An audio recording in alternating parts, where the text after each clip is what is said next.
ఈరోజు ఆశ్వయుజ బహుళ ఏకాదశి, దీన్ని రమా ఏకాదశి అని కూడా అంటారు కదా, దీని యొక్క ప్రత్యేకత ఏంటో తెలియజేస్తారా? రమా ఏకాదశి.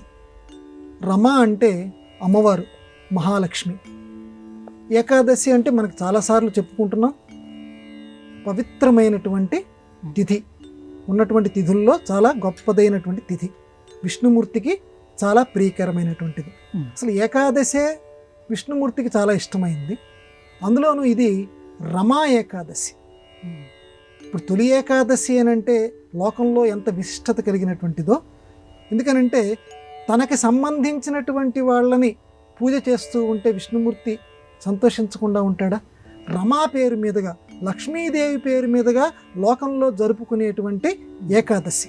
ఏమిటండి రమా ఏకాదశి నాడే లక్ష్మీదేవి ఎందుకు మనం పూజ చేయాలి?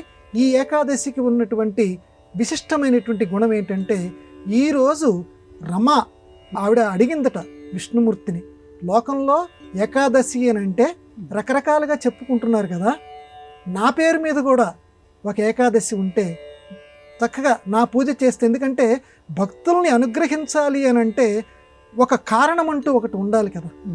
ఆ కారణం అంటే వాళ్ళని అనుగ్రహించడానికి ఆవిడకి మార్గం దొరుకుతుంది. ఒక లక్ష్మిని వాళ్ళకి అనుగ్రహించాలి అని అంటే వాళ్ళు కనుక ఈరోజు కనుక ప్రత్యేకంగా నా పూజ చేశారనుకోండి, నేను వాళ్ళని అనుగ్రహించడానికి ఒక మార్గం నాకు దొరుకుతుంది. కాబట్టి నా పేరు మీద కూడా చక్కగా మీ ఏకాదశికి ఏ రకంగా ఉంటూ ఉంటారో, ఉపవాసాలు చేస్తూ ఉంటారో, నా పేరు మీద కూడా అలా ఒకటి లోకంలో చేయండి అంటే విష్ణుమూర్తి అలాగే అని చెప్పారట. అప్పటి నుంచి దేవతలందరికీ ఆదేశాలు చేశారట, మానవులందరికీ కూడా ఈ రోజు నుంచి అందరూ కూడా రమా ఏకాదశి జరపండి. అందువల్ల ఈరోజు మామూలుగా యథాప్రకారంగానే ఏకాదశి నాడు ఏ రకంగా ఉంటామో, ప్రధానంగా ఏకాదశి అని అంటే ఏకాదశ ఇంద్రియాలు. అర్థం ఎప్పుడు మనం మర్చిపోకూడదు.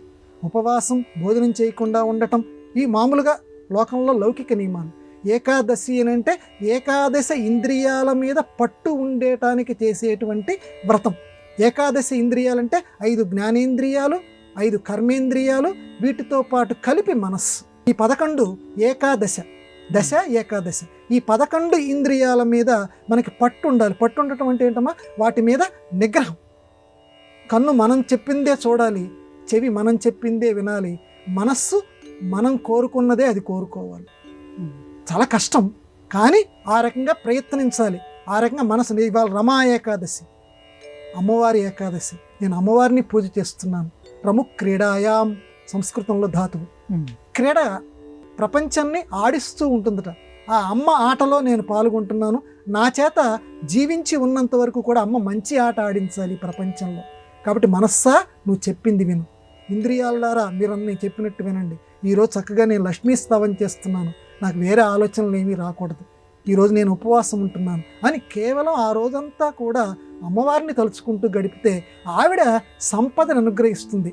ఏ సంపదో చెప్పి నేను విరమిస్తాను. సంపద అంటే కేవలం ధన మాత్రమే కాదు, కేవలం ధాన్యం మాత్రమే కాదు, ఆరోగ్య సంపద, పుత్ర సంపద, అధికార సంపద, ఇట్లాంటి సంపదలన్నింటినీ కూడా తల్లి అనుగ్రహిస్తుంది. కాబట్టి ఈరోజు తప్పనిసరిగా వీలున్నంత వరకు అందరూ రమా ఏకాదశి జరుపుకొని ఆవిడ అనుగ్రహాన్ని పొందెదరుగాక.